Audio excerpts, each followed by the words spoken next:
அண்ணா வந்து பசங்க படிச்சுட்டா போதும் அப்படிம்பாரு. ஐயோ நிறைய காசு தேவைப்படுது என்ன பண்ணும் போதெல்லாம் அண்ணி சொல்லுவாங்க, காசு வச்சா ஆரம்பிச்சோம், அன்பு வச்சு தானே ஆரம்பிச்சோம், அது வரும்னு அண்ணி சொல்லுவாங்க. அப்படி அண்ணி சொல்லலைன்னா இவர் எப்படி தொடர்ந்து ஓட முடியும்? எனக்கு இன்னொரு இன்சிடென்ட் ஞாபகம் இருக்கு. ஏன்னா நான் வீட்டில் சின்ன வயசுலேருந்து பார்த்த விஷயங்கள் தான் நமக்கும் இன்ஸ்பிரேஷனாக இருக்குது. நம்மளும் மற்றவங்களுக்கு செய்யணும்னு நினைக்கிறோம். கோவிட் டைமில் நினைக்கிறேன் நிறைய ஹாஸ்பிட்டல்ஸில் வந்து சில கருவிகள்லாம் கிடைக்கலங்கிறப்போ அண்ணி வந்து நான் பண்ணுறேன் அப்படின்னு சொல்லிட்டு, இதுக்கும் கல்விக்கும் சம்மந்தம் இல்லை, ஆனால் அங்கே ஒரு தேவை இருக்குன்னு அகரம் மூலமாக தான் நமக்கு தெரியுது.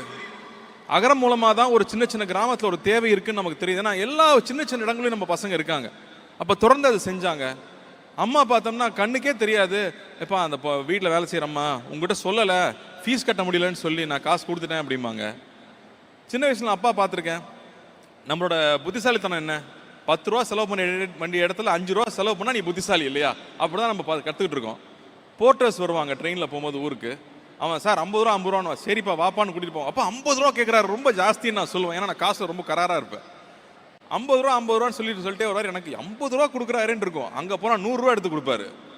எப்போ 50 ரூபாயே ஜாஸ்தி, 100 ரூபா ஏன்பா கொடுக்குறீங்கன்னு கேட்டால், அந்த 100 ரூபா வச்சு அவன் வீடு கட்டிடுவானா, அவன் போனால் பிள்ளைக்கு ஏதாவது சாப்பிட்றதுக்கு வாங்கி கொடுப்பானுன்னு சொல்லுவார். எனக்கு இது நான் வந்து ஒரு 10 வயசில் நான் கேட்ட கதை இது. ஆனால் இன்னைக்கு வரைக்கும் அது மறக்கவே இல்லை. ஸோ இந்த மாதிரி ஒரு விஷயத்த நான் தொடர்ந்து கேட்டுக்கிட்டே இருக்கேன். அப்போது நம்ம நல்லதே தான் செய்வோம், நம்ம கூட இருக்கும் நல்லதே தான் செய்வாங்க. இந்த பாதை தொடரணும் அப்படின்னு ரொம்ப ஆசைப்படுறேன். அதுக்கு இன்னும் நிறைய பேர் கை சேர்க்கணும்னு நான் கேட்டுக்கிறேன்.